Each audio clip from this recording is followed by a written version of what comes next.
കോഴിക്കോട് തുഷാരഗിരി വനമേഖലയിൽ കനത്ത മഴ, ചാലിപ്പുഴയിൽ മലവെള്ളപ്പാച്ചിൽ, പ്രദേശവാസികൾക്ക് ജാഗ്രതാ നിർദ്ദേശം നൽകി.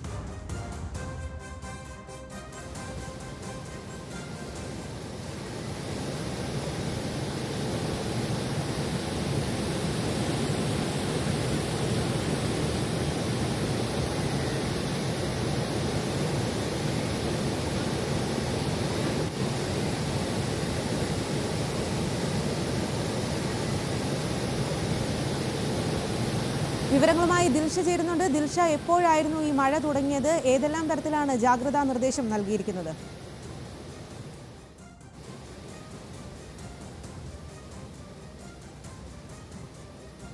പലയിടങ്ങളിലും മലവെള്ളപ്പാച്ചിലും ഉണ്ടായിട്ടുണ്ടെന്നാണ് നമുക്ക് ലഭിക്കുന്ന വിവരം. തുഷാരഗിരി വനമേഖലയിലാണ് കനത്ത മഴ ഉള്ളത്. അതായത് വനമേഖലയ്ക്കുള്ളിലാണ്, വനത്തിന് പുറത്തേക്ക് മഴയുമായി ബന്ധപ്പെട്ട യാതൊരു വിധ ലക്ഷണങ്ങളോ കാര്യങ്ങളോ ഒന്നും തന്നെ ഇല്ല എന്നത് എടുത്തു പറയേണ്ടതാണ്. ചാലിപ്പുഴയിൽ മലവെള്ളപ്പാച്ചിൽ ഉണ്ടായിട്ടുണ്ട്. അതുപോലെ തന്നെ കോഴിക്കോടിന്റെ മലയോര മേഖലകളായ തിരുവമ്പാടി, ആനക്കാംപോയിൽ, ചെമ്പുകടവ് ഭാഗങ്ങളിൽ മഴ ശക്തമായി പെയ്തുകൊണ്ടിരിക്കുകയാണ്. ഇവിടുത്തെ ഇരവഴിഞ്ഞിപ്പുഴയിലും ശക്തമായ മലവെള്ളപ്പാച്ചിൽ ഉണ്ടായിട്ടുണ്ട് എന്നാണ് നമുക്ക് ലഭിക്കുന്ന വിവരം.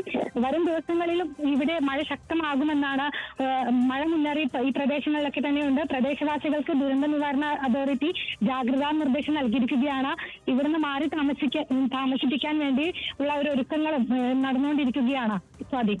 ശരി ദിൽഷ, കോഴിക്കോട് തുഷാരഗിരി വനമേഖലയിൽ കനത്ത മഴയാണ്, ചാലിപ്പുഴയിൽ മലവെള്ളപ്പാച്ചിലുമുണ്ട്, പ്രദേശവാസികൾക്ക് ജാഗ്രതാ നിർദ്ദേശവും നൽകിയിട്ടുണ്ട്.